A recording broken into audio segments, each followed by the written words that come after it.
मोदी साहब जो दर्ज दे रहे हैं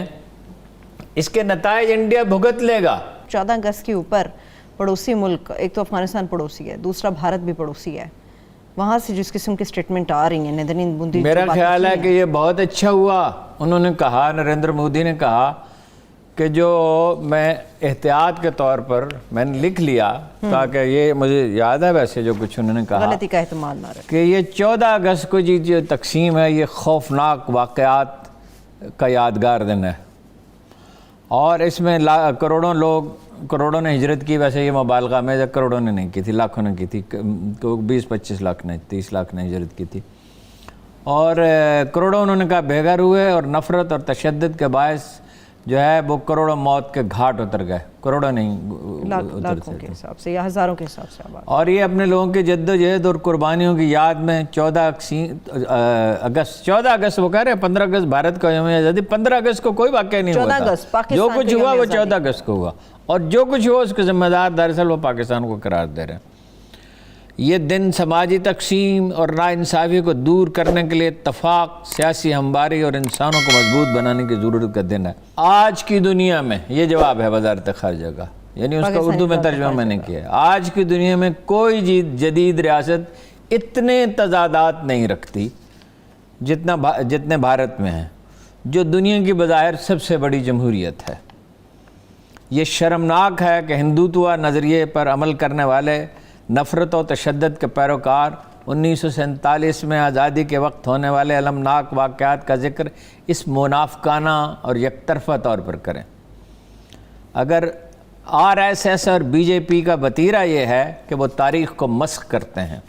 फ़िरका वाराना जज्बात को हवा देते हैं, वो अपने इलेक्शन मफादात के लिए ज़ख्मों पर मरहम रखने की बजाय मज़ीद इफ्तराक पैदा करने की कोशिश करते हैं। बात यह है अजीब मुल्क है, यानी एक तरफ वो हिंदुत्व का प्रचार कर रहे हैं, इंतहा पसंदी को जन्म दे रहे हैं और ये बात उनके फहम में नहीं है कि जहाँ नफ़रत पैदा की जाती है, जैसे नफ़रत का बीज बोने के बाद जर्मनी में हुआ था हिटलर के दौर में, उसका लाजमी नतीजा नस्ल कुशी होता है, उसका लाजमी नतीजा आखिरकार खाना जंगी होता है और तबाही आती है और सारी माशी तरक्की धरी की धरी रह जाती है। अजीब मुल्क है जहाँ इस शुबे पर के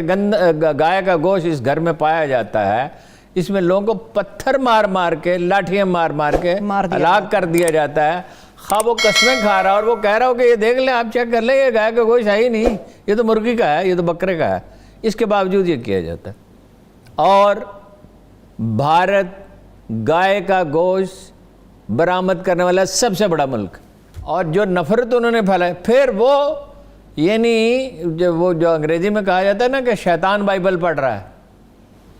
यानी ज़ातवाद का निज़ाम तो आपके ज़िम्मे है, आपके माशरे में है। यानी एक आदमी उछूत है, उछूत का मतलब है वो किसी को छू नहीं सकता, उसे छू नहीं सकता, वो आपकी इबादत गाह में नहीं आ सकता, वो आपके महल्ले में नहीं रह सकता, उसके साथ शादी ब्याह नहीं हो सकता, वो आपके मजलिस में आपके साथ बैठ नहीं सकता। ये दुनिया क्यों खामोश है इस पर? इसलिए कि भारत एक बड़ी तजारती मंडी है, इसलिए कि इंडिया और इजराइल ने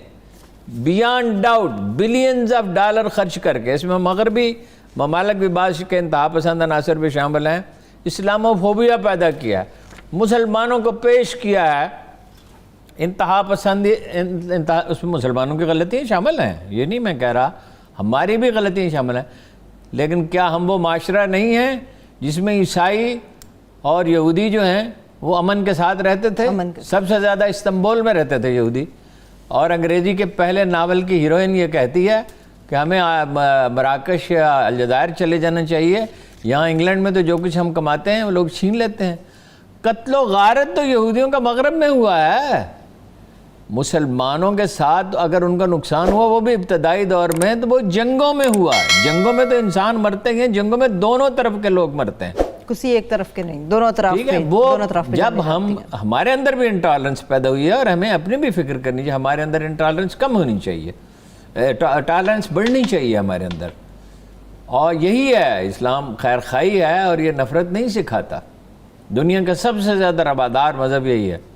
जो भाई लेकिन दर्स देता है। یہ تو سیکنڈ ورلڈ وار کے بعد یہودیوں کے ساتھ بہتر سلوک ہوا ہے، وہ اتنے بڑے المیے کے بعد۔ تو مودی صاحب جو درس دے رہے ہیں اس کے نتائج انڈیا بھگت لے گا، اور مجھے اس میں تاریخ کے ایک ادنیٰ طالب علم کی حیثیت سے میں کسی چیز کا دعویٰ نہیں کر رہا ہوں، مگر میں نے جتنی تاریخ پڑھی ہے میں وثوق سے کہتا ہوں وہ انڈیا کو شکست و ریخت کے راستے پر ڈال رہے ہیں۔